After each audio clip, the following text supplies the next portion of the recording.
Hearing will come to order. I'd first like to thank our witness, Dr. Sean Kirkpatrick, for testifying here and in today's earlier closed session, and for his long and distinguished career, both in the intelligence community and in the Department of Defense. Dr. Kirkpatrick is the director of the Domain Anomaly Resolution Office, or AARO. Congress established this office in law to get to the bottom of the very serious problem of unidentified anomalous phenomenon, or UAP. Dr. Kirkpatrick has a very difficult mission. While we have made progress, there remains a stigma attached to these phenomenon. There is a vast and complex citizen engagement, and there's also very challenging scientific and technical hurdles. So we appreciate the willingness of Dr. Kirkpatrick to lean in on this issue and the work that he has accomplished thus far. And we look forward to both his opening statement and his presentation of examples of the work AARO has done.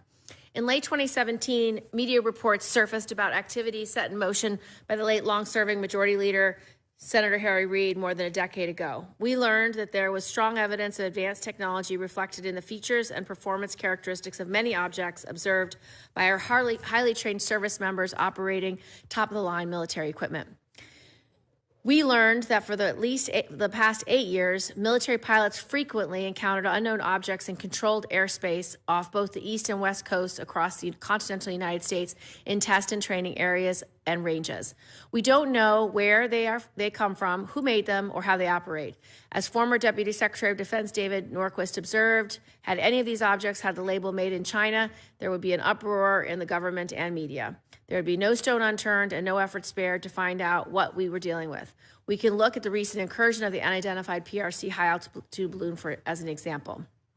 But because of the UFO stigma, the response has been irresponsibly anemic and slow. Congress established AARO. We made it clear that we expect vigorous action. We added very substantial initial funding for the office, but despite our best efforts, the President's budget for fiscal years 23 and 24 requested only enough funding to defray the operating expenses of AARO. It included almost no funds to sustain the critical research and development necessary to support a serious investigation. It took a letter to Secretary Austin from Senator Rubio and me and 14 other senators to get the office temporary relief for the current fiscal year. In this hearing, I intend to probe a series of specific issues. In the recent incidents where multiple objects were shot down over North America, it seemed that Pentagon leadership did not turn to AARO office to play a leading role in advising the combatant commander. We need to know whether this will continue. We need to know whether the leadership in DoD will bring AARO into the decision-making process in a visible way. And we need to know what role AARO will play in interagency coordination after the NSC working group disbands. In the fiscal year 2023 National Defense and Intelligence Authorization Acts, Congress established a direct reporting chain from the AARO Director to the Deputy Secretary of Defense. The role of the Office of the Undersecretary of Defense for Intelligence and Security is limited to providing administrative support. We need to know how this direction is being implemented. UAP are frequently observed flying in extremely high or very low speeds and come in various sizes and shapes. During the recent shootdowns over North America, DoD disclosed that filters on radar systems were adjusted to allow for detection and tracking of diverse sets of objects for the first time. While opening the aperture can overload the real-time analytic process, we cannot keep turning a blind eye to surveillance data that is critical to detecting and tracking UAP. We need to know whether Dr. Kirkpatrick can achieve the necessary control over sensor filters and the storage and access to raw surveillance data to find UAP anomalies. Finally, one of the tasks Congress set for AARO is serving as an open door for witnesses of UAP events or participants in government activities related to UAPs to come forward securely and disclose what they know without fear of retribution for any possible violations of previously signed non-disclosure agreements. Congress mandated that AARO set up a publicly discoverable and accessible process for safe disclosure. While we know that AARO has already conducted a significant number of interviews, many referred by Congress, we need to set up a public process and we need to know where that effort stands. With that, I'd like to turn to Senator Ernst for her opening statement. Thank you, Madam Chair, and thank you, Dr. Kirkpatrick, for your testimony today. I'll keep these remarks very brief so that we have maximum time for your briefing. The recent downing of the Chinese surveillance balloon and 3 other objects underscores the need for domain awareness. Adversaries like China and Russia are working to hold U.S. interests, including our homeland, at risk. That's why your testimony is so important. And I so look forward to a progress update on the establishment of your office. As members know, your office evolved from the Navy-led Unidentified Aerial Phenomena Task Force to the All-Domain Anomalous Resolution Office, known as AARO. Dr. Kirkpatrick, your extensive background in science and technology, research and development, and space makes you well-suited to discuss these emerging challenges. My priority is that we understand the full range of threats posed by our adversaries in all domains. That is what the Joint Force needs to be prepared to fight and win in defense of our nation. This committee needs to know about Chinese or Russian advanced technology programs to exploit our vulnerabilities. And it needs to know whether your office, along with the IC, has detected potential Chinese or Russian capabilities to surveil or attack us. Finally, we need to ensure efficient interagency coordination. Multiple elements of the DoD and IC own a piece of this mission. To add value, AARO's efforts cannot be redundant with others. Thank you again. We look forward to your testimony. Dr. Kirkpatrick, you can give your testimony. Thank you, Chairwoman Gillibrand, Ranking Member Ernst, distinguished members of the subcommittee. It's a privilege to be here today to testify on the defense's efforts to address unidentified anomalous phenomena.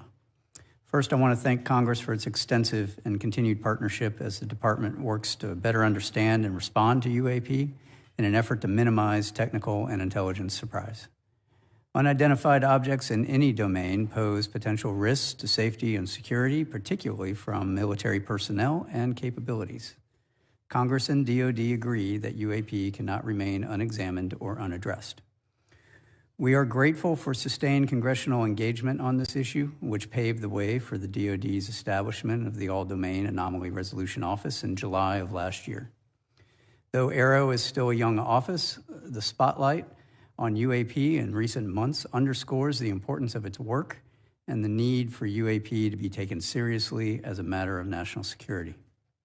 All leadership that I've had the pleasure of working with, whether DoD, IC, DOE, civil, scientific, or industrial, view Congress as a critical partner in this endeavor. AARO has accomplished much in the last 9 months since it was established. The AARO team of more than 36 experts is organized around 4 functional areas: operations, scientific research, integrated analysis, and strategic communications. In the 9 months since AARO's establishment, we've taken important steps to involve and improve UAP data collection, standardize the department's UAP internal reporting requirements, and implement a framework for rigorous scientific and intelligence analysis, allowing us to resolve cases in a systematic and prioritized manner.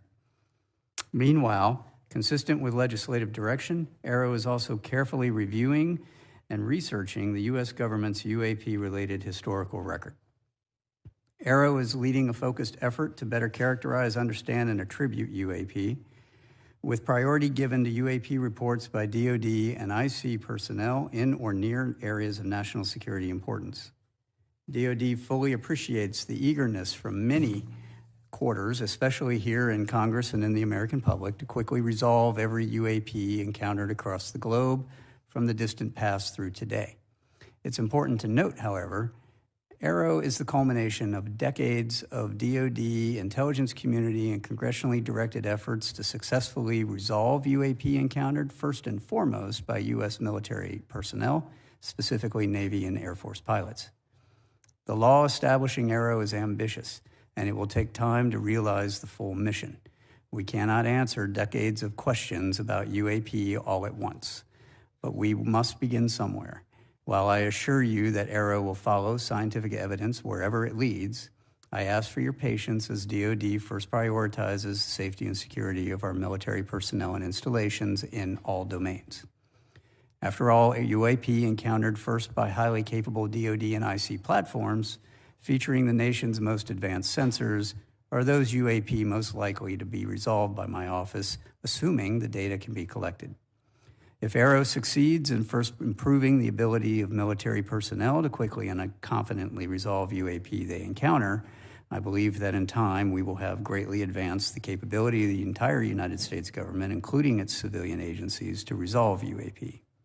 However, it would be naive to believe that the resolution of all UAP can be solely accomplished by the DoD and IC alone. we will need to prioritize collection and leverage authorities for monitoring all domains within the continental United States. AARO's ultimate success will require partnerships with the interagency, industry partners, academia, and the scientific community, as well as the public. AARO is partnering with the services, intelligence community, DOE, as well as civil partners and across the U.S. government to tap into the resources of the interagency. The UAP challenge is more an operational and scientific issue than it is an intelligence issue. As such, we are working with industry, academia, and the scientific community, which bring their own resources, ideas, and expertise to this challenging problem set. Robust collaboration and peer review across a broad range of partners will promote greater objectivity and transparency in the study of UAP. I want to underscore today that only a very small percentage of UAP reports display signatures that could reasonably be described as anomalous. The majority of unidentified objects reported to AARO demonstrate mundane characteristics of balloons, unmanned aerial systems, clutter, natural phenomena, or other readily explainable sources. While a large number of cases in our holdings remain technically unresolved, this is primarily due to a lack of data associated with those cases. Without sufficient data, we are unable to reach defendable conclusions that meet the high scientific standards we set for resolution, and I will not close a case that I cannot defend the conclusions of. I recognize that this answer is unsatisfying to those who in good faith assume that what they see with their eyes, with their cameras, and with their radars is incontrovertible evidence of extraordinary characteristics and performance. Yet time and again, with sufficient scientific quality data, it is fact that UAP often, but not always, resolve into readily explainable sources. Humans are subject to deception and illusions, sensors to unexpected responses and malfunctions, and in some cases, intentional interference. Getting to the handful of cases that pass this level of scrutiny is the mission of AARO. That is not to say that UAP, once resolved, are no longer of national security interest, however. On the contrary, learning that a UAP isn't of exotic origin, but is instead just a quadcopter or a balloon, leads to the question of who is operating that quadcopter and to what purpose. The answers to those questions will inform potential national security or law enforcement responses. AARO is a member of the department's support to the administration's Tiger Team effort to deal with stratospheric objects such as the PRC high-altitude balloon. When previously unknown objects are successfully identified, it is AARO's role to quickly and efficiently hand off such readily explainable objects to the intelligence, law enforcement, or operational safety communities for further analysis and appropriate action. In other words, AARO's mission is to turn UAP into SEP, somebody else's problem. The U.S. government, the DoD and the IC in particular, has tremendous capabilities to deal with those encountered objects. In the wake of the PRC HAB event, the interagency is working to better integrate and share information to address identifiable stratospheric objects, but that is not AARO's lane. Meanwhile, for the few cases in all domains, space, air, and sea, that do demonstrate potentially anomalous characteristics, AARO exists to help the DoD, IC, and interagency resolve those anomalous cases. In doing so, AARO is approaching these cases with the highest level of objectivity and analytic rigor. This includes physically testing and employing modeling and simulation to validate our analyses and underlying theories, then peer reviewing those results within the U.S. government, industry partners, and appropriately cleared academic institutions before reaching any conclusions. I should also state clearly for the record that in our research, AARO has found no credible evidence thus far of extraterrestrial activity, off-world technology, or objects that defy the known laws of physics. In the event sufficient scientific data were ever obtained that a UAP encountered can only be explained by extraterrestrial origin, we are committed to working with our interagency partners at NASA to appropriately inform U.S. government's leadership of its findings. For those few cases that have leaked to the public previously and subsequently commented on by the U.S. government, I encourage those who hold alternative theories or views to submit your research to credible peer-reviewed scientific journals. AARO is working very hard to do the same. That is how science works, not by blog or social media. We know that there is tremendous public interest in UAP and a desire for answers from AARO. By its very nature, the UAP challenge has for decades lent itself to mystery, sensationalism, and even conspiracy. For that reason, AARO remains committed to transparency, accountability, and to sharing as much with the American public as we can, consistent with our obligation to protect not only intelligence sources and methods, but U.S. and allied capabilities. However, AARO's work will take time if we are committed to do it right. It means adhering to the scientific method and the highest standards of research integrity. It means being methodical and scrupulous. It means withholding judgment in favor of evidence. It means following the data where it leads, wherever it leads. It means establishing scientific peer-reviewed theoretical underpinnings of observed data, and AARO is committed to all of those standards. I'm proud of AARO's progress over the last 9 months. Much remains to be done, but the hard work is underway. Thank you for your continued support. And before we turn to questions, I'm going to walk you through some of our analytical trends and a couple of cases that we've prepared. So one of the things that AARO does is high integrity analysis, as I've said. This chart represents the trend analysis of all the cases in AARO's holdings right to date. What you'll see on the left is a histogram of all of our reported sightings as a function of altitude. So most of our sightings occur in the 15 to 25,000 foot range, and that is ultimately because that's where a lot of our aircraft are. On the far right upper corner, you'll see a breakout of the morphologies of all of the UAP that are reported. Over half, about 52% of what's been reported to us are round orb spheres. The rest of those break out into all kinds of different other shapes. The gray box is essentially there's no data on what its shape is. Either it wasn't reported or the sensor did not collect it. The bottom map is a heat map of all reporting areas across the globe that we have available to us. What you'll notice is that there is a heavy, what we call collection bias, both in altitude and in geographic location. That's where all of our sensors exist. That's where our training ranges are, that's where our operational ranges are, that's where all of our platforms are. In the middle, what we have done is reduce the most typically reported UAP characteristics to these fields, mostly round, mostly 1 to 4 meters, white, silver, translucent, metallic, 10,000 to 30,000 feet, with apparent velocities from stationary to Mach 2. No thermal exhausts usually detected. We get intermittent radar returns, we get intermittent radio returns, and we get intermittent thermal signatures. That's what we're looking for and trying to understand what that is. Next slide. So I'm going to walk you through 2 cases that we've declassified recently. This first one is an MQ-9 in the Middle East, observing that blow up, which is an apparent spherical object via EO sensors. Those are not IR.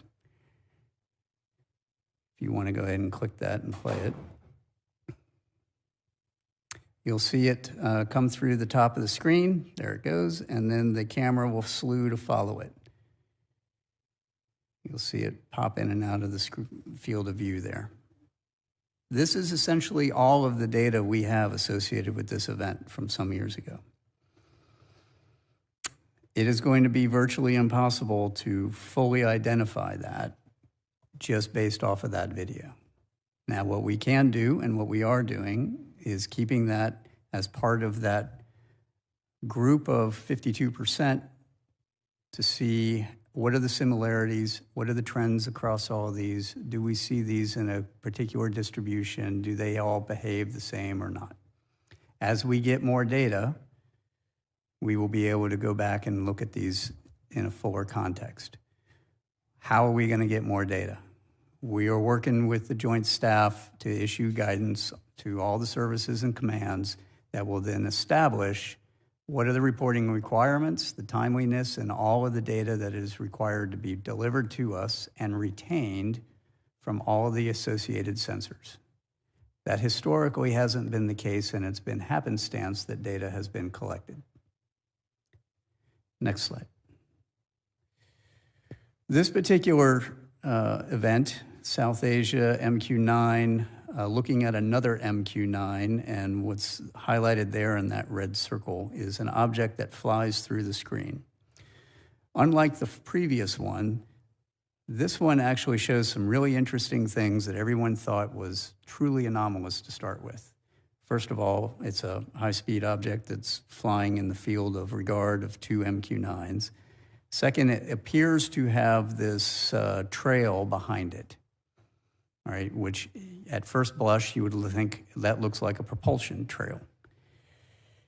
In reality, if you want to play the first slide, we'll show you what that looks like in real time, our first video. So we're looking at that. There it goes. Why don't you play it again and then pause it halfway through? Right there. All right, if you might be able to see that trail there behind it. That's actually not a real trail. That is a sensor artifact. Each one of those little blobs is actually a representation of the object as it's moving through. And later in the video, as the camera slews, that trail actually follows the direction of the camera, not the direction of the object. We pulled these apart frame by frame. We were able to demonstrate that that is essentially a readout overlap of the image. It's a shadow image, right? It's not real. Further, if you later follow this all the way to end, it starts to resolve itself into that blob that's in that picture in the top left, right? And if you squint, it looks like an aircraft because it actually turns out to be an aircraft. Go ahead and put that on. So you'll see the tail sort of pop out there. And so what you're looking at is, this is in the infrared, this is the heat signature off of the engines of a commuter aircraft that happened to be flying in the vicinity of where those two MQ-9s were at. Why am I showing you this? So the first one that I showed you, we don't have resolved yet, right? That is an unresolved case we are still studying. This one we can resolve.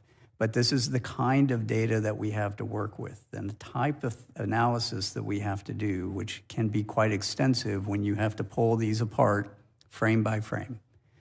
Further, we're now matching all of this with the models of all of those imaging sensors so that I can say, I can recreate this. I can actually show how the sensor is going to respond.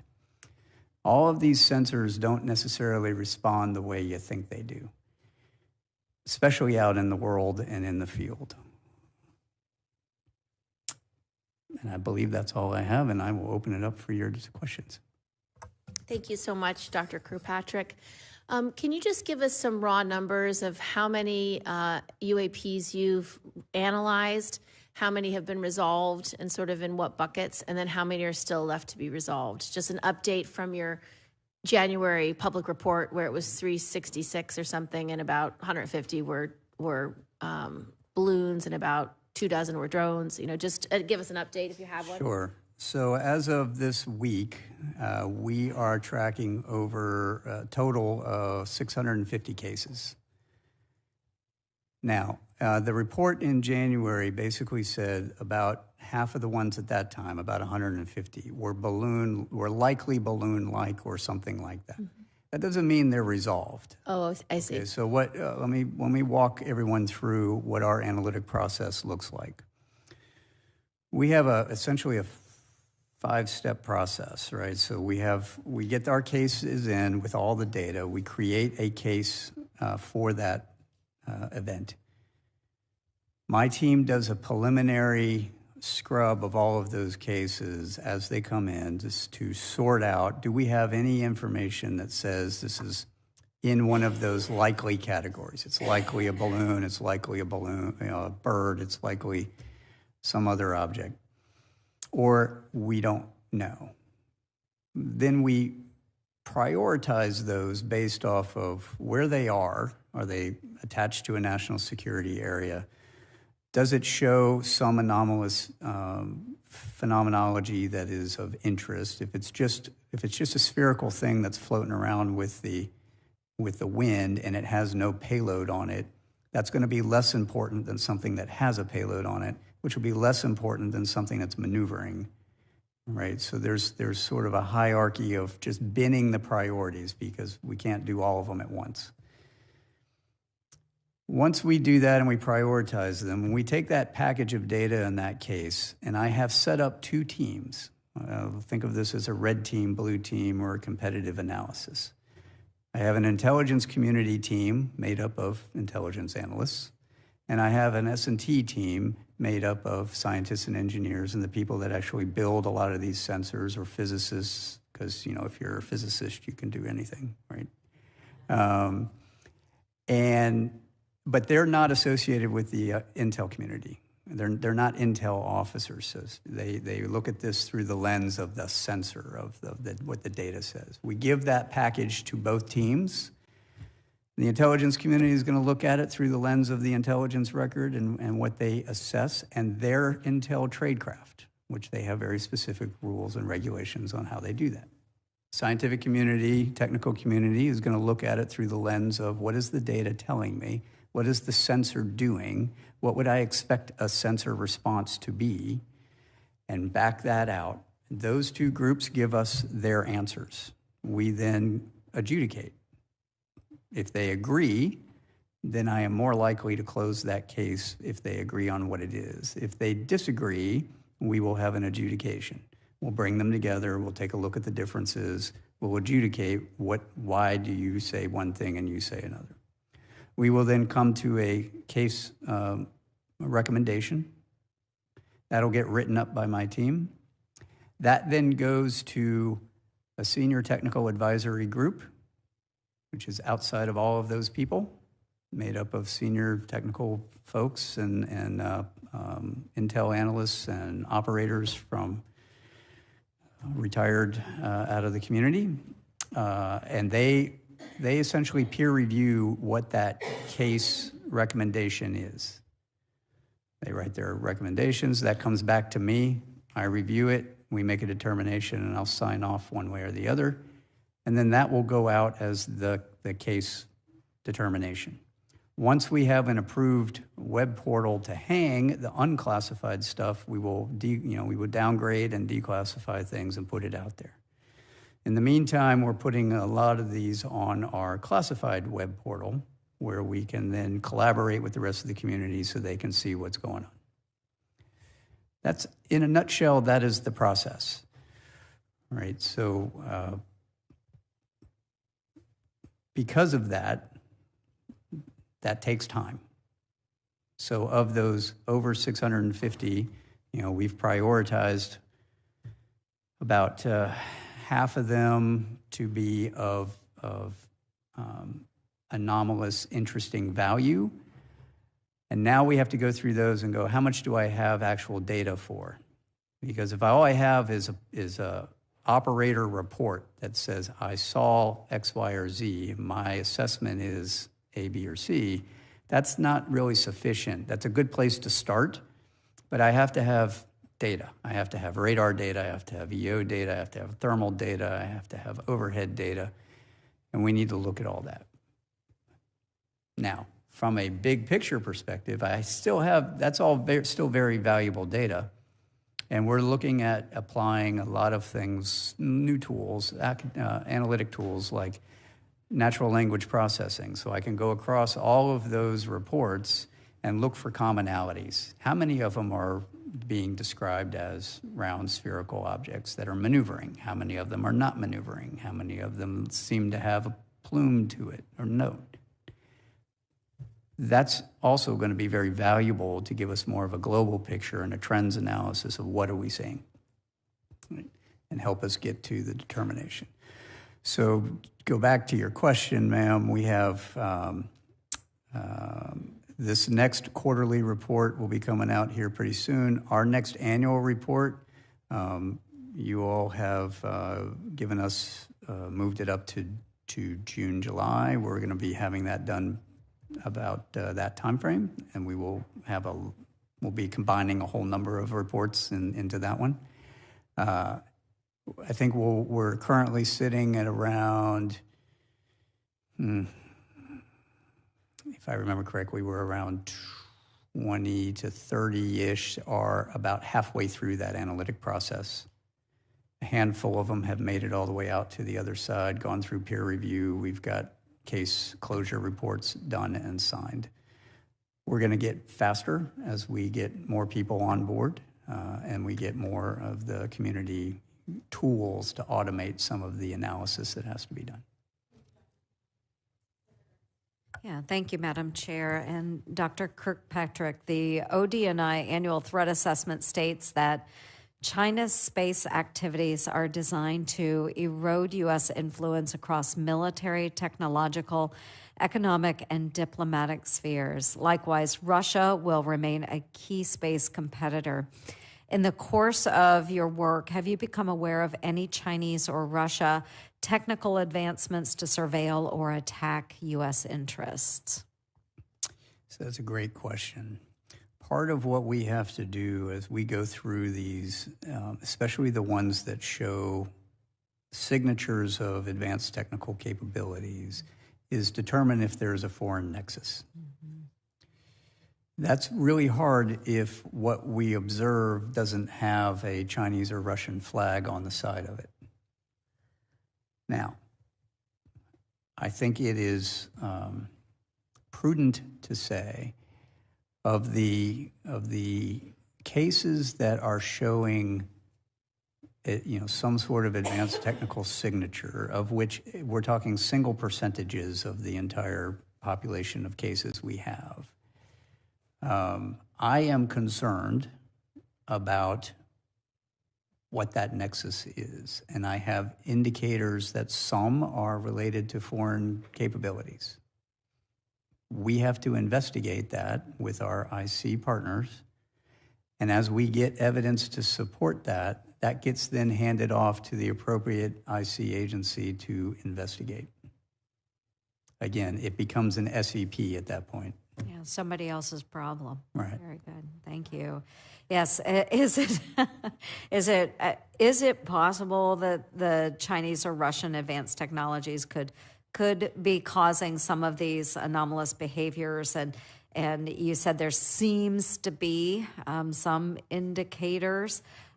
So just for us today, could you describe potential threat that might exist out there if they are foreign nexus?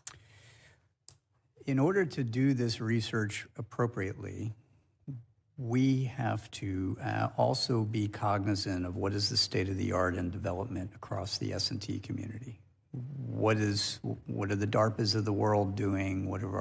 What's the horizon scanning of emerging technologies appropriate to this subcommittee? What is happening out there? And if somebody could accelerate that capability, how would that manifest itself and what would it look like? And do those signatures match what we're seeing?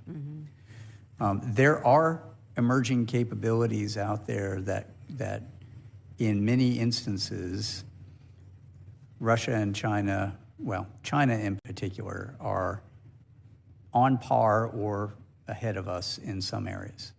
Right. So previously, I used to be the Defense Department's intelligence officer for science and technical intelligence. That was our job, was to look for what does all that look like.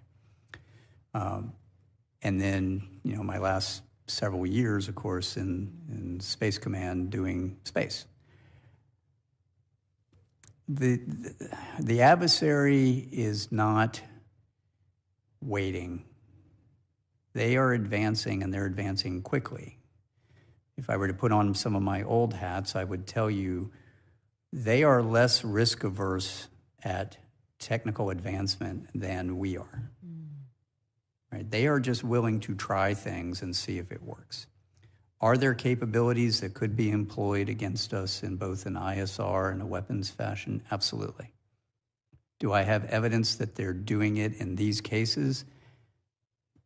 No, but I have concerning indicators.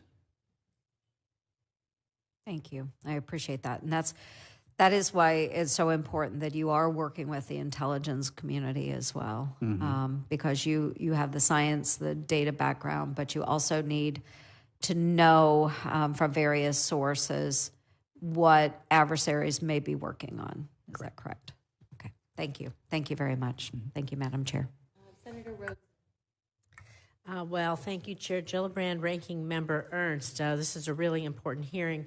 I'd like to thank you, Dr. Kirkpatrick, for your service to the country, and as a former systems analyst myself, I really appreciate your flow chart, the description of the process, and particularly the trends analysis going forward, how that's going to help us.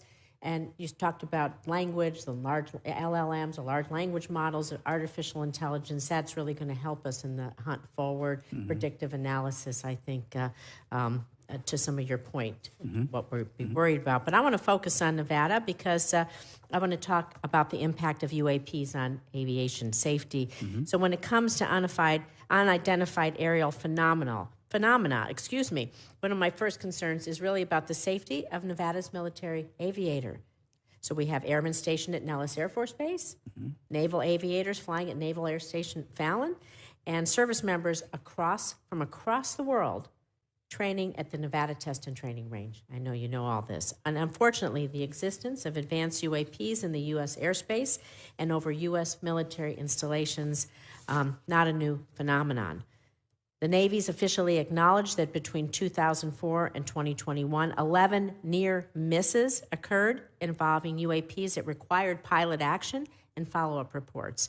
As a result, in 2019, the Navy established a protocol for pilots to report on their dangerous encounters. So could you speak to any ongoing efforts within DoD to ensure the safety of our aviators with a potential UAP encounter, and what's your relationship with Northcom, NORAD, Spacecom when it comes to this immediate real-time response and how they're right there in the moment, right? Absolutely. That's a great question. So let me start with, my relationship with the commands are very good. I just came back from sitting down with General Van Herk and all the J staff out at Northcom a couple weeks ago, talking through exactly what we need to do to help them get their arms around this. We are also working very closely with Joint Staff, and the Joint Staff has just been very outstanding in helping work through policy and guidance issues to the forces and to the services. And I would like to just make sure that we message back to all of the operators the importance of their reporting and the fact that you're about to get a bunch of new requirements that we're issuing through the Joint Staff on all of the data that we're going to need you to save and report back to us. It is invaluable, and we are working to try to take the most advantage of that to learn what it is that we're trying to mitigate. To get directly to your question, first thing that we're doing is normalizing our reporting, right? We're standardizing our reporting and the requirements associated with that. Guidance from the Joint Staff, I think, goes out maybe this week, maybe next week, that we've been working with them for some months that does exactly what I just said. It gives them timelines, it gives them requirements, it gives them, here's all the data you have to have, and you got to retain it. The next thing that comes after that is a plan ord that will go out to the commands for mitigation and response. So there's a couple of things that we have to do. One, I need to work with the commands and with the IC and with our outside of our DoD and IC partners to extend our collection posture targeted at some of these key areas that you saw on that heat map. That have a lot of activity so that we can turn on extra collection when an operator sees something. So part of this is generating as a response function, what we call a tactic, technique, and procedure for An operator, when he sees something, calls back to the operations floor. They can turn on additional collection. What does that collection look like? How do I bring all that together so I can get more data on what is that thing? Can I ask really quickly, Sure. do you have the authorities you need to extend your collection posture between agencies or branches of the military? Because that seems to me to maybe be a sticking point. I know my time's just about up. I'd love to follow up about your risk management methodologies for some of these, but do you need any authorities that you don't have to get the data? There are you some need? authorities that we need. We currently are operating under Title X authorities, but we have good relationships across the other agencies, but having additional authorities for collection, tasking, counterintelligence, That's something. those are all things that would be helpful, yes. Thank you. To follow up, Dr. Kirkpatrick, will you help us write that language so we can put it in the defense bill this year so that we know what authorities you need? We can do that. Thank you. We're going to start second round, so if you want to stay, you can ask another round. I have at least 3 more questions, so. Do you want to go right now, so in case you have to leave? Oh, I could. I do. Yeah, go ahead. That would be great. I'm going to stay on the drones issue because obviously we also have Creech Air Force Base. We talked about those Reapers.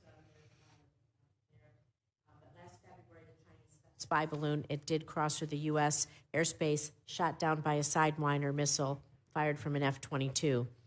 Sidewinders cost us close to $500,000 each.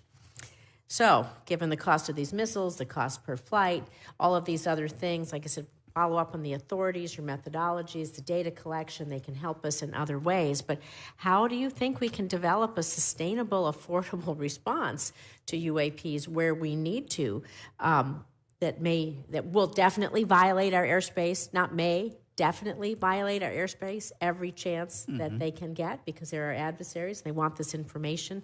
So what do you think some cost-effective measures might be that we can get what we need out of that or take them down, whatever's appropriate, whatever the appropriate measure is, let's put it that way. So that is actually wrapped into the plan org that we're working with Joint Staff to send out. What do the commands need from both a capabilities perspective for kinetic and non-kinetic engagements? What are the response functions of the particular wings or Navy, what have you? And then what authorities do they need? Right. So one of the challenges that we've seen is there's an authorities issues with the owners, operators of those ranges that they need to work through, and we're working that with Joint Staff and OSD. So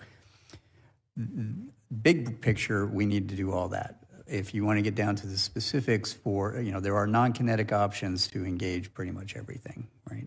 Whether it's electronic warfare, whether it's laser technology. That's where this data, That's having right. the good data collection, predictive Correct. analytics, you can make some assumptions on possibilities. That's right. And we will inform recommendations back to the department on here's what could work, here's what we've seen work, here's what doesn't work. Right. Thank you so much. Thank you, Madam Chair. Appreciate it. Thank you very much. I just wanted to talk a little bit about your logistics, who you report to, how that's going, whether you need different reporting lines. By congressional legislation, your office is administratively located with the Office of the Undersecretary of Defense for Intelligence and Security, but you're not substantively subordinate to the Undersecretary. Rather, you are a direct report to the Deputy Secretary. Are you taking direction directly from the Deputy Secretary? Are you able to meet and brief the Deputy Secretary? Is the Office of USD INS working with you to have the right framework? So USD INS, I currently report to USD INS until they come up with the plan for how they're going to implement legislation. DOD and DNI are working through that now. I'd have to refer you back to USD INS on what their plan is.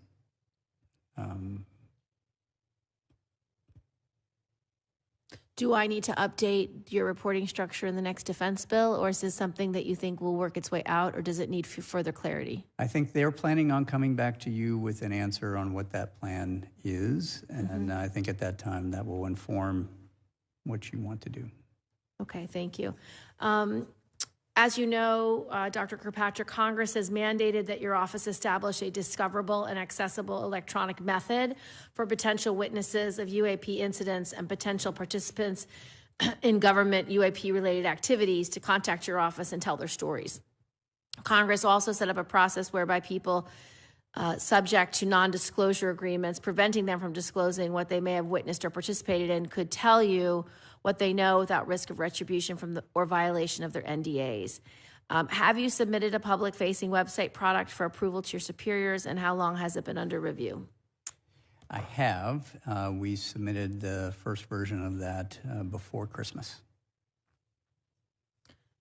And do you have an estimate from them when they will respond and when you'll have feedback on that? No, I don't. Okay. We will author a letter asking for that timely response to your superiors. When do you expect that you will establish a public-facing, discoverable, and access portal for people to use to contact your office as the law requires? So I would like to first say thank you all very much for referring the witnesses that you have thus far to us. I appreciate that. We've brought in nearly 24 so far. It's been very helpful. I'd ask that you continue to do that until we have an approved plan. Mm-hmm. We have a multi-phased approach for doing that we've been socializing and have submitted for approval sometime. Mm-hmm. Once that happens, then we should be able to push all that out and get this a little more automated. Great. What I would ask, though, is as you all continue to refer to us and refer witnesses to us, I'd appreciate if you do that. Please try to prioritize the ones that you want to do, because we do have a small research staff dealing with that.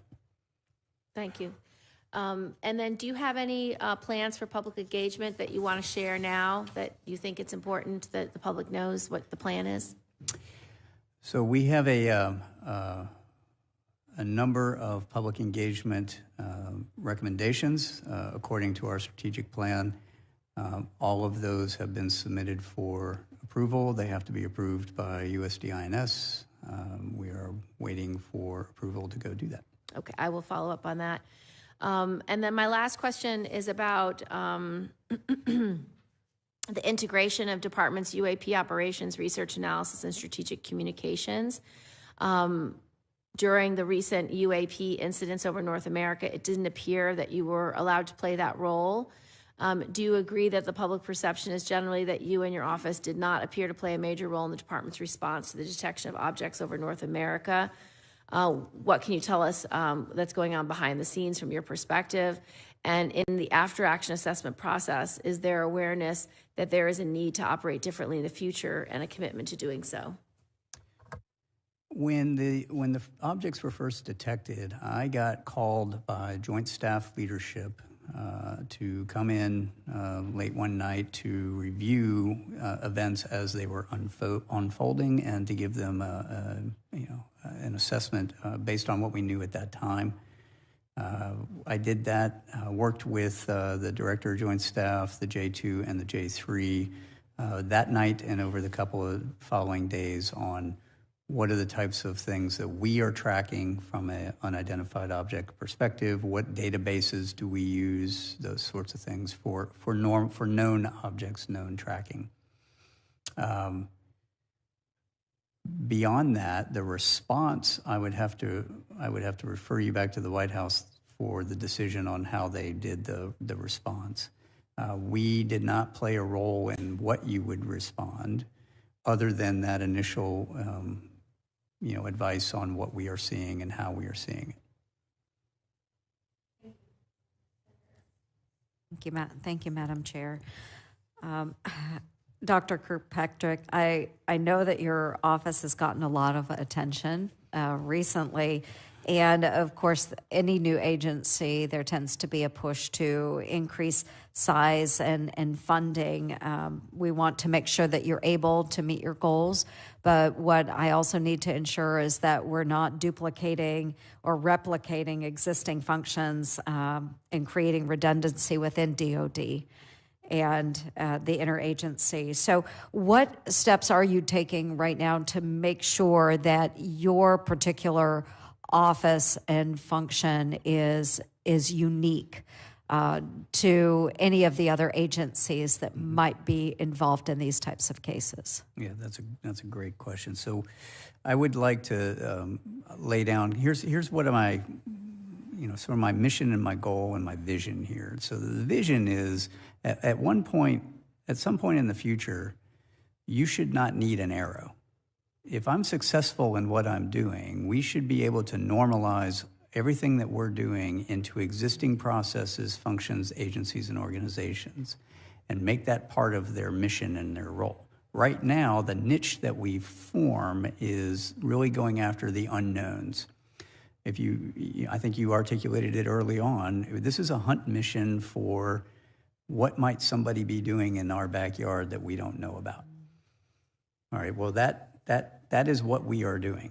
Right. But at some point, we should be able to normalize that. That's why it's so important, the work we're doing with Joint Staff, to normalize that into DoD policy and guidance. We are bringing in all of our interagency partners. So NASA is providing a liaison for us. I have FBI liaison. I have OSI liaison. I have service liaisons. Half of my staff come from the IC. Half of my staff come from other scientific and technical backgrounds. I have DOE. And so what we're trying to do is ensure, again, as I make UAP into SEP, they get handed off to the people that is their mission to go do, so that we aren't duplicating that. I'm not going to go chase the Chinese high-altitude balloon, for example. That's not my job. It's not an unknown, and it's not anomalous anymore. Now it goes over to them. Right. Very good. Thank you, Madam Chair. I wanted just to follow up on the filters for surveillance. Outside observers have speculated that DoD sets filters on certain sensors to eliminate objects that are moving really fast or slow, because what we are looking for militarily are conventional aircraft and missiles. UAP that doesn't fit into these programs would thereby be weeded out and never noticed. This speculation was proven to be true during the UAP incidents over North America, where DoD publicly acknowledged that we were able to start seeing these UAPs only when we opened up these filters. Obviously, our military operators cannot be overloaded with objects that are not conventional aircraft or missiles. Can you nonetheless make sure that the raw data is being captured and subsequently processed, so that your office knows what's really out there? And is that going to cost money? Will you expect to pay for that money out of AARO's budget? One of the key tenets that we're trying to do in our science plan is understand what those signatures are. So we get all the raw, for example, radar data prior to the scrubbing and filtering to allow it to enter into our weapons systems and our detection systems. We are now taking all that data and cross-correlating it to what pilots are saying they're seeing or other observations from other operators. What that allows us to do is then see if there are any signatures in that data that I can pull out, generate what we'll call automatic target recognition algorithms that allow us to then use that signature associated with a observed UAP, whatever that UAP may be. We will then make those recommendations of what those changes should be back to the department. So the Deputy Secretary had asked me last October to make those recommendations. What changes do we need to make to radars, to platforms, to detection systems and algorithms, to pull on those algorithms and make those changes? That's going to take some time. That's where the research and development comes in, right? It's not instantaneous. Right now, a lot of the, I won't say, a lot of the things that fall outside of the ranges of those filters have been identified by people in the loop, and you can't have people in the loop all the time. It's just not cost effective. So part of our budget is working through what does that look like, and then making those recommendations back to the big program offices for them to put into changes in acquisition. My last question's about the academic community. Can you give us an update on sort of how you collaborate with the academic community and whether how the independent study being done by NASA complements AARO's work? Sure. Two questions, so I'm going to try to make it quick. In 1979, Carl Sagan said, extraordinary claims require extraordinary evidence. I would go one step further, and I would say extraordinary claims require not only extraordinary evidence, but extraordinary science. And so how do you do that? You do that with the scientific method, right? And so as AARO is developing and implementing its science plan, it has to do so grounded in a solid foundation of scientific theory across the entire range of hypotheses that have been presented for what UAP are. That range spans adversary breakthrough technology on one hand, known objects and phenomena in the middle, all the way to the extreme theories of extraterrestrials.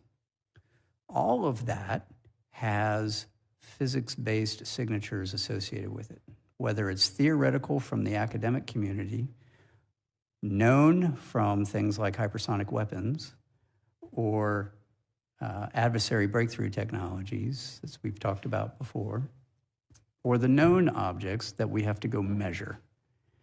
The idea is across that entire range, you have to come up with peer-reviewed scientific basis for all of it.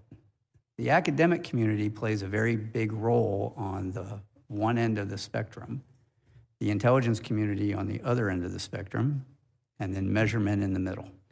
Once I have those signatures identified in validated, peer-reviewed documents, then I have something to point to for all that data. Because all that data is going to match one of those signatures, right? And then I can go, well, it's that and not that, or it's that. And that helps us go through all that. Where NASA comes in and the study that they're doing, which I'm supporting, is really looking at the unclassified data sources that might be used to augment our classified data sources to understand if there's a signature there we can pull on. So very similar to the radars, but civil capabilities. So for example, we have a lot of climate science satellites, for example, that look at Earth. Lots of them. How many of those is the data valuable in seeing these kinds of objects? The challenge in that is those platforms don't necessarily have the resolution you need. So if you remember the slide I put up there with the trends, the size of the objects we're looking for are typically reported to be 1 to 4 meters. Well, the resolution of many of the climate science civil satellites is much larger than that, which means you'd have a hard time picking out something that's smaller than a pixel on the imagery on the data. That's not to say all of it's not useful, and there are ways of pulling through that data and going through. That is what NASA is focused on right now. So what are some other data sources that could be used? In addition, things like open source and crowdsourcing of data. We're exploring public-private partnerships, ma'am, as you know, we've talked about in the past, to look at, is there a way to smartly crowdsource additional data that might be useful to augment some of my classified sources? And what does that look like? And how would we do it so that we're not overwhelmed by, everybody who wants to take a picture of everything? Is there anything else you'd like to tell the committee before we close? Or do you have another round? Yeah. Do you have anything else you'd like to tell the committee before we close? Thank you very much for allowing us to come and share a little bit of insight into what AARO is up to and what we're doing. I hope to be able to share a whole lot more in the future. We have a lot of work to do, so if you don't hear from me outside, it's because we've got a lot of work to do. Well, thank you so much, Dr. Kirkpatrick. Thank you for the hearing. Thank you.